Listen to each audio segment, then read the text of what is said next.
أعوذ بالله من الشيطان الرجيم بسم الله الرحمن الرحيم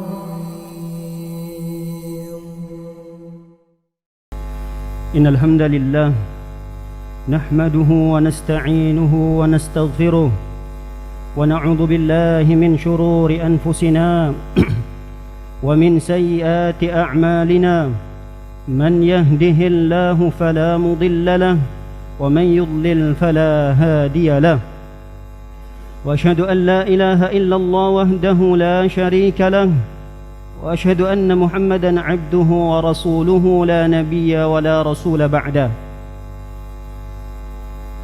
يا أيها الذين آمنوا اتقوا الله حق تقاته ولا تموتن إلا وأنتم مسلمون يا أيها الناس اتقوا ربكم الذي خلقكم من نفس واحدة وخلق منها زوجها وبث منهما رجالا كثيرا ونساء واتقوا الله الذي تساءلون به والأرحام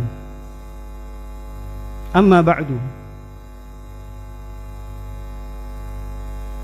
يقول الرسول صلى الله عليه وسلم فإن أصدق الحديث كتاب الله وخير الهدي هدي نبينا محمد صلى الله عليه وسلم وشر الأمور محدثاتها Masyarul muslimin, jamaah salat Jumat yang semoga kita selalu dalam lindungan dan penjagaan Allah Subhanahu wa taala. Marilah di hari yang mulia ini kita bersama meningkatkan kualitas takwa kita kepada Allah Subhanahu wa taala dengan sebenar-benarnya takwa, yaitu mengerjakan segala perintah Allah dan meninggalkan segala bentuk larangannya. Masyarul muslimin, jamaah salat Jumat yang berbahagia, hari Jumat adalah hari yang istimewa bagi kaum muslimin.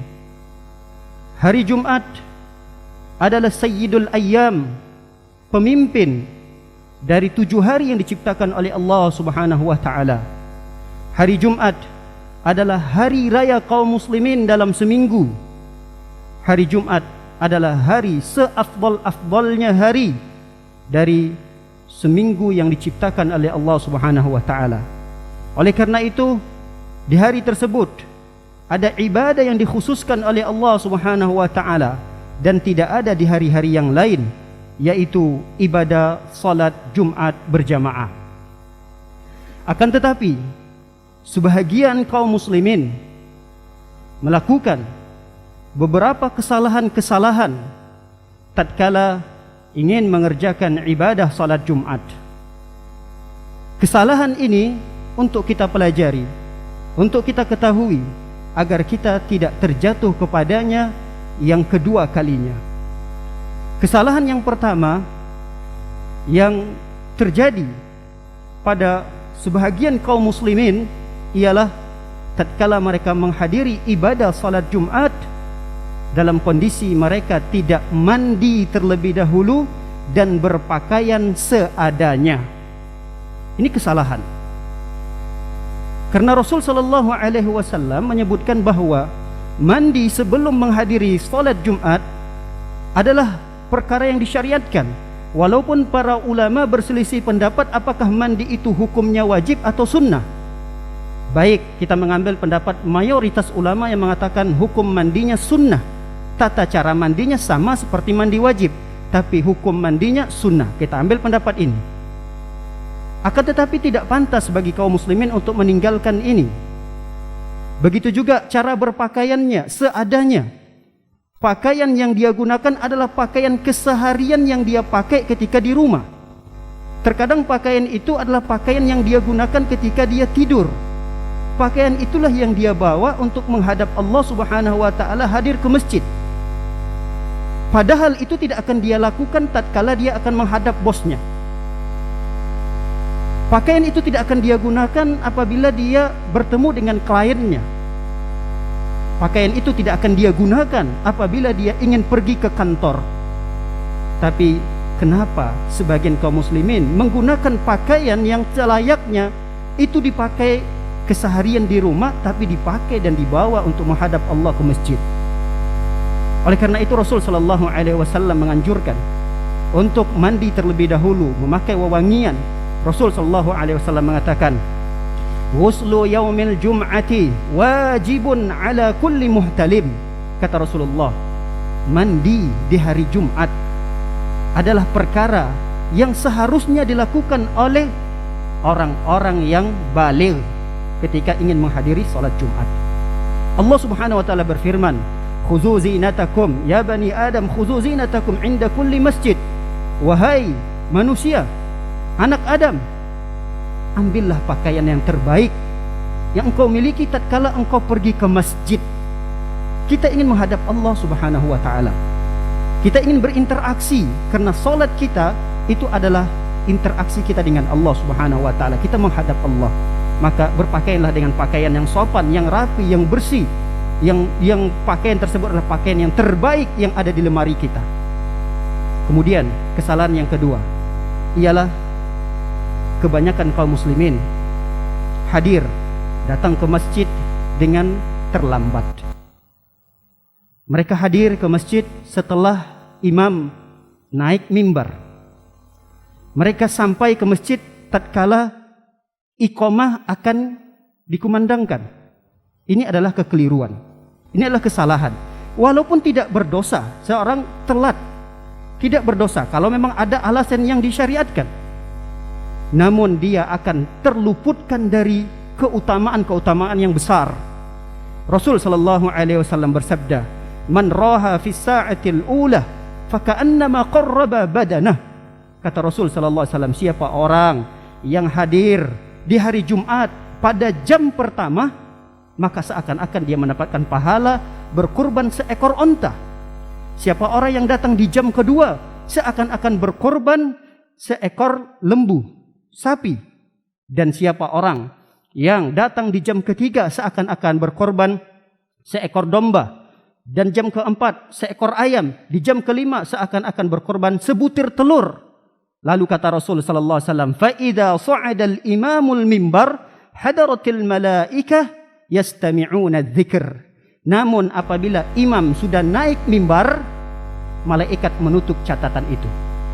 Yang datang setelah imam naik mimbar, dia tidak mendapatkan pahala apapun dari keutamaan Rasul sallallahu alaihi wasallam sebutkan di atas. Dia tidak mendapatkan pahala apapun. Dia hanya mendapatkan ibadah salat Jumat yang sah hukumnya, tapi dia terluputkan darinya pahala-pahala yang begitu besar. Kemudian kesalahan yang berikutnya yang terjadi di kaum muslimin tatkala menghadiri salat Jumat adalah ketika mereka sampai ke masjid, mereka langsung duduk dan tidak melakukan salat 2 rakaat terlebih dahulu. Ini kesalahan. Dan kesalahan ini pernah ditegur oleh Rasul sallallahu alaihi wasallam karena pernah dilakukan oleh sahabat. Ada seorang sahabat yang bernama Sulaik Al-Ghatfani. Ketika Rasulullah sallallahu alaihi wasallam berkhutbah, ada seorang sahabat yang telat, kemudian beliau masuk dan langsung duduk. Melihat kejadian itu Rasul sallallahu alaihi wasallam menegur, "Ya Sulaik, kum warka' raka'ataini wa tajawaz fihima." Kata Rasulullah sallallahu alaihi wasallam, "Wahai Sulaik, kamu langsung duduk, berdiri." Kata Rasulullah, "Kerjakan salat 2 rakaat dan ringankan gerakan salatmu." Artinya jangan salat terlalu lama. Percepat gerakan salatnya, karena supaya bisa mendengarkan khutbah yang disampaikan oleh imam. Nah, ini kesalahan yang sebahagian dari kaum muslimin melakukan itu. Yang mereka tidak tahu bahwa rumah Allah ini adalah tempat yang terbaik di muka bumi. Ketika kita masuk ke rumah yang ini adalah rumah Allah, mana penghormatan kita terhadap rumah itu? Nah, bentuk penghormatan kita terhadap rumah Allah Subhanahu wa taala, kita tidak langsung duduk di rumah Allah. Kita kerjakan salat 2 rakaat terlebih dahulu untuk menghormati rumah Allah Subhanahu wa taala. Rasul sallallahu alaihi wasallam mengatakan, "Idza dakhala ahadakumul masjid falyarka' raka'ataini qabla an yajlis." Siapa orang yang masuk ke masjid, maka kerjakanlah salat 2 rakaat terlebih dahulu sebelum ia duduk di masjid. Kesalahan yang berikutnya yang terjadi pada sebagian kaum muslimin adalah tatkala imam menyampaikan khutbah, dia tidak menyimaknya, dia tidak mendengarkannya, malah dia melakukan perkara-perkara yang sia-sia. Betapa banyak kaum muslimin yang kita lihat ketika imam sedang berkhutbah, dia sibuk dengan berbicara, ngobrol dengan temannya. Ini kekeliruan. Betapa banyak kaum muslimin tatkala khutbah disampaikan, dia sibuk dengan gadgetnya. Bahkan ada yang sempat-sempatnya main game. Waliyadzubillah. Betapa banyak kaum muslimin ketika imam menyampaikan khutbahnya, dia tidur dengan terlelapnya. Ini kesalahan. Perhatikan hadis Rasul sallallahu alaihi wasallam. Kata Rasul sallallahu alaihi wasallam, "Idza qulta li sahibika yaumal jum'ati ansit wal imamu yakhthub faqad laghautah." Kata Rasulullah, apabila engkau mengatakan kepada temanmu, ansit, diamlah. Lihat, dia cuma mengatakan diamlah. Ini kan perkara yang baik. Ada dua temannya sedang ngobrol, orang ketiga mengatakan diam. Tapi di saat bersamaan imam sedang khutbah. Kata Rasul sallallahu alaihi wasallam, perkara ini adalah perkara yang sia-sia.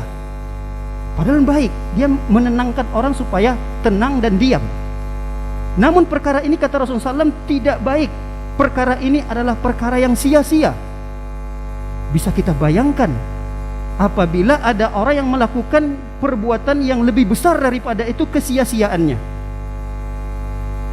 Hanya mengatakan kepada temannya diam atau itu dilarang oleh Rasul sallallahu alaihi wasallam, apalagi perkara yang lebih besar yang mereka tidak menyimak dan tidak mendengar khutbah yang disampaikan oleh imam. Oleh karena itu Rasul sallallahu alaihi wasallam menyampaikan dalam hadis yang lain, faman lagha fala jum'ata lahu. Siapa orang yang melakukan perbuatan sia-sia, apapun perbuatan sia-sia itu, yang dia tidak mendengarkan, tidak menyimak, tidak konsentrasi dalam mendengarkan khutbah yang disampaikan imam, maka kata Rasul sallallahu alaihi wasallam, tidak ada pahala Jumat yang dia dapatkan di hari itu. Kewajibannya gugur, kewajiban salat Jumatnya gugur, tapi dia pulang dalam kondisi merugi, tidak membawa pahala apapun. Ini ancaman dari Rasul sallallahu alaihi wasallam. Oleh karena itu, mari adab ini kita lestarikan, agar tatkala kita menghadiri Jumat, kita membawa oleh-oleh pulang berupa pahala yang besar. Jangan sampai kita datang dengan kantong kosong dan pulang dari masjid tidak membawa apapun, dalam kondisi kosong pula. Ini adalah perkara yang sia-sia yang harusnya dihindari oleh orang-orang yang ingin menghadiri sholat Jumat. Kemudian kesalahan berikutnya adalah kaifiyah tata cara duduk tatkala mendengarkan khutbah. Ada satu posisi duduk yang dilarang oleh Rasul sallallahu alaihi wasallam tatkala khutbah disampaikan oleh imam, dan duduk itu disebut dengan istilah hubwah. Hubwah ini adalah tata cara duduk yang lututnya dinaikkan, kemudian tangannya memeluk lutut tersebut. Jadi duduk, lutut dia tegakkan, lalu kemudian tangannya memeluk lutut itu. Ini dilarang oleh Rasul sallallahu alaihi wasallam. Kata Rasulullah, kata para sahabat menjelaskan itu, anna Rasul sallallahu alaihi wasallam naha 'anil hubwa yaumal jum'ah wal imamu yakhthub. Kata para sahabat mengatakan, sesungguhnya Rasul sallallahu alaihi wasallam melarang tata cara posisi duduk hubwah, memeluk lutut tadi, ketika imam berkhutbah. Adapun selain imam berkhutbah silahkan, selama kita bisa menjaga aurat kita tidak tersingkap. Tapi di saat imam sedang berkhutbah, posisi duduk ini dilarang. Kenapa? Kata para ulama, hikmahnya adalah agar tidak mudah rasa kantuk itu menyerang seseorang, dan agar wuduknya terjaga. Terkadang seseorang dalam kondisi seperti itu, dia akan mudah, wuduknya akan mudah untuk batal, karena akan mudah angin keluar dari arah duburnya. Kemudian yang terakhir, kesalahan yang juga banyak terjadi pada kaum muslimin adalah mereka setelah mendengarkan azan Jumat berkumandang tapi masih melanjutkan aktivitas jual belinya atau melanjutkan pekerjaan yang mungkin katanya nanggung sebentar lagi. Paling 2 menit lagi nih, paling 5 menit lagi, padahal dia sudah mendengar azan di masjid sudah berkumandang. Ini adalah perbuatan yang keliru, perbuatan yang salah. dan ini tidak layak dilakukan oleh kaum muslimin. Bahkan seandainya dia sudah ngantri nih, sudah masuk antrian untuk mengisi BBM, pengisian minyak, lalu kemudian dia mendengar azan, batalkan, langsung pergi ke masjid.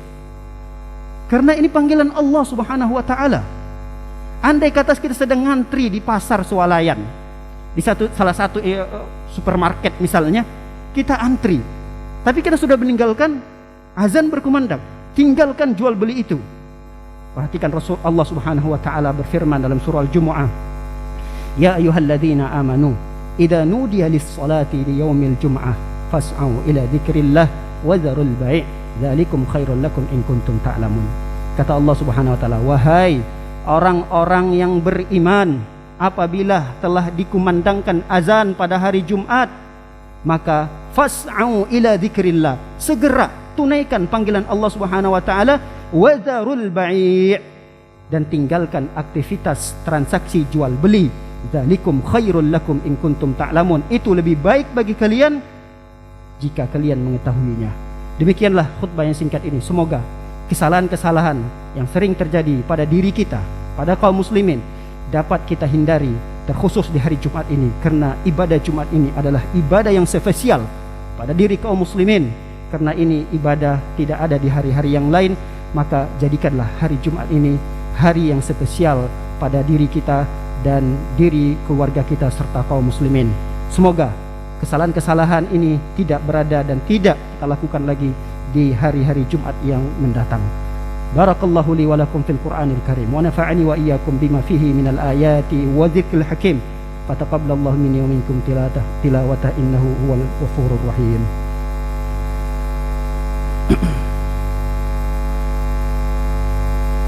Alhamdulillahi ala ihsani wa syukrulahu ala taufiqihi wa amtinani wa asyhadu an la ilaha illallah wahdahu la syarika la ta'ziman li sya'ni wa asyhadu anna Muhammadan abduhu wa rasuluhu ad-da'i ila ridwani wa sallallahu wasallam wa baraka alaihi wa ala alihi wa ashabihi wa ikhwani. Masyiral muslimin, jamaah salat Jumat dimuliakan oleh Allah Subhanahu wa taala. Di hari Jumat ini adalah hari di mana kita disunnahkan, dianjurkan untuk memperbanyak salawat kepada Nabi kita tercinta, Nabi Muhammad sallallahu alaihi wasallam. Semoga dengan kita memperbanyak salawat untuk Nabi kita tercinta, kita termasuk umat beliau yang mendapatkan syafaatnya kelak pada hari kiamat. Innallaha wa malaikatahu yusholluna 'alan nabi ya ayyuhalladzina amanu shallu 'alaihi wa sallimu taslima. Allahumma salli ala Muhammad wa ala ali Muhammad kama sallaita ala Ibrahim wa ala ali Ibrahim innaka Hamidum Majid.